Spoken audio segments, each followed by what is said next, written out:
never believed in curses or anything supernatural. Growing up, my parents always told me that these were just stories made up by people to scare others. But that was before I stumbled upon the Forgotten Village. It was a small village tucked away in the mountains, far from any civilization. I was on a hiking trip with my friends and we came across the village by accident. The villagers were all gone, and the houses were in ruins. It looked like the village had been abandoned for years. Being the curious person that I am, I decided to explore the village while my friends set up camp. As I walked through the deserted streets, I couldn't shake off the feeling that someone or something was watching me. The atmosphere was eerie, and I couldn't help but feel a sense of dread. I entered one of the houses, and it was filled with old furniture and belongings, as if the villagers had left in a hurry. But what caught my attention was a painting on the wall. It was a portrait of a woman with a hauntingly beautiful face. As I stared at the painting, I couldn't help but feel drawn to it. Suddenly, I heard a voice behind me. "Why have you come here?" I turned around to see an old woman standing in the doorway. She had a stern look on her face, and her eyes seemed to bore into my soul. I was just exploring," I stammered. The old woman's expression softened, and she said, "You should leave this place. It is cursed." I laughed at her words, thinking it was just an old woman's tale.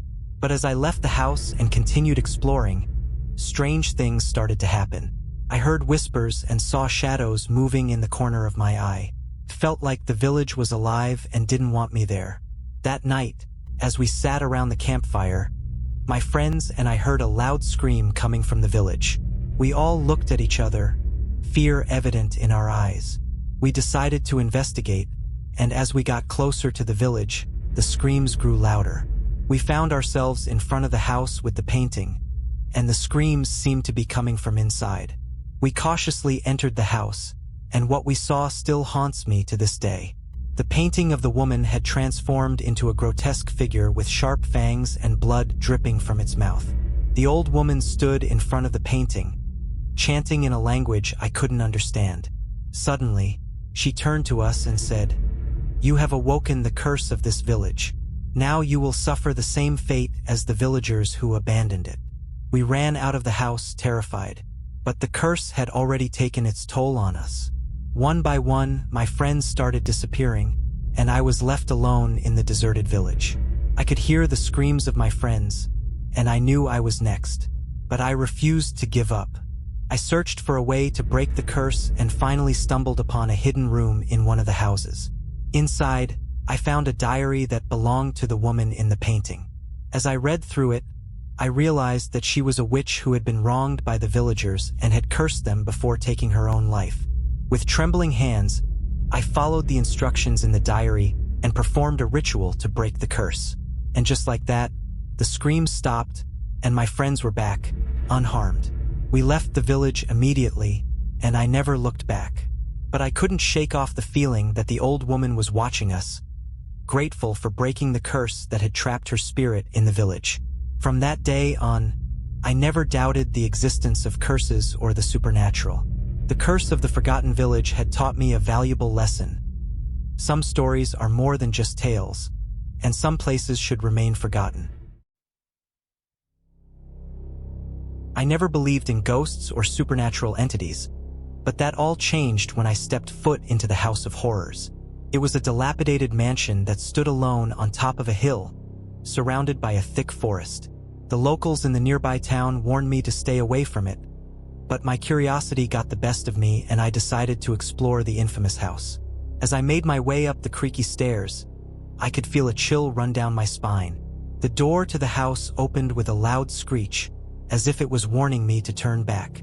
But I was determined to uncover the mysteries of this place. I cautiously stepped inside and was greeted by a musty smell and an eerie silence. The walls were covered in peeling wallpaper, and the furniture was covered in thick layers of dust. It looked like the house had been abandoned for years. I made my way through the rooms, trying to shake off the feeling of being watched. As I entered the living room, I saw a figure standing in the corner. My heart skipped a beat as I quickly turned on my flashlight, but there was no one there. I shrugged it off as my imagination and continued exploring. But as I made my way to the basement, I heard a faint whisper calling my name.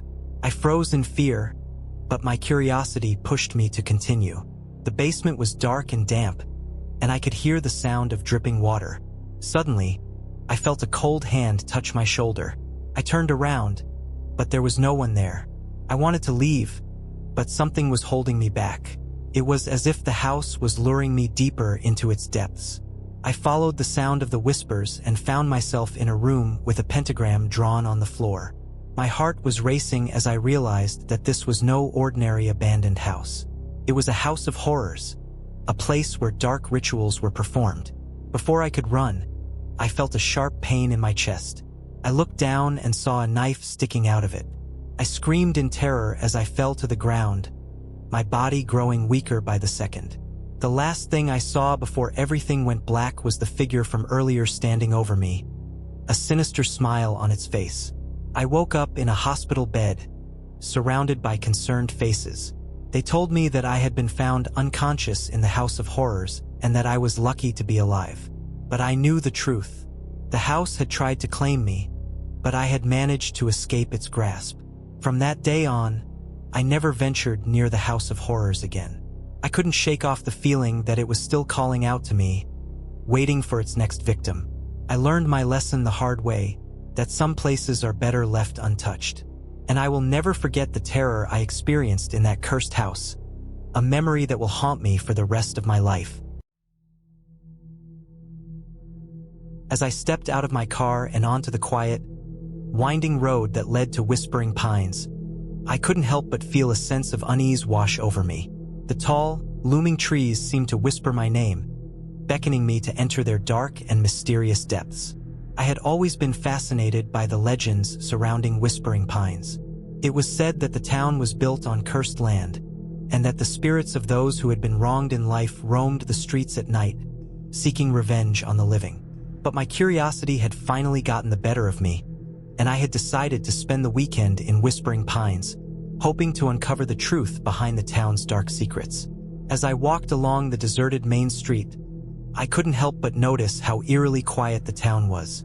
The only sound was the rustling of leaves and the occasional creaking of old wooden buildings. It was as if the town was holding its breath, waiting for something to happen. I made my way to the local inn, the only place in town that seemed to be open. The innkeeper, an old man with a haggard appearance, greeted me with a wary smile. "Welcome to Whispering Pines," he said in a hoarse voice. "You're a brave one, coming here all alone." I chuckled nervously, trying to brush off his warning as superstition. But as I settled into my room for the night, I couldn't shake off the feeling that I was being watched. That night, I was awoken by a strange sound coming from outside my window. It sounded like a mournful wail, and it seemed to be getting closer and closer. My heart raced as I peered out the window, but I saw nothing but the dark, shadowy figures of the trees. But the next morning, as I explored the town, I noticed something strange. Every building in Whispering Pines had a large, black X painted on its door. When I asked the locals about it, they all seemed to clam up, refusing to speak about it. Determined to uncover the truth, I continued my investigation. But the more I learned, the more I regretted coming to Whispering Pines. It seemed that the town had a dark secret, one that was best left buried. As the sun began to set, I found myself wandering into the forest, drawn by an inexplicable force. The trees seemed to whisper to me, their voices growing louder and more urgent with every step I took. And then I saw it, a clearing in the forest with a large ancient tree in the center. As I approached, I saw that the tree was covered in X marks, each one representing a life that had been taken. Suddenly, the ground beneath me began to shake, and the trees around me seemed to come alive, their branches reaching out and pulling me towards the tree. I screamed and struggled, but I was overpowered by the supernatural force. In a flash, I was transported to a different time, a time when Whispering Pines was a thriving town, and the tree was a place of worship for a coven of witches. They had been wronged and persecuted by the townspeople, and in their rage, they cursed the land and all who lived on it. I watched in horror as the witches exacted their revenge, their powers too strong for anyone to stop them. And as the vision ended, I found myself back in the present, shaken and terrified. I knew then that I had to leave Whispering Pines and never look back. The dark secrets of the town were too dangerous, and I didn't want to become another X on that cursed tree. As I drove away, I couldn't help but wonder, was it all just a hallucination? Or had I truly witnessed the dark secrets of Whispering Pines? One thing was for sure, I would never forget the haunting whispers of the trees and the terror that lurked within their shadows.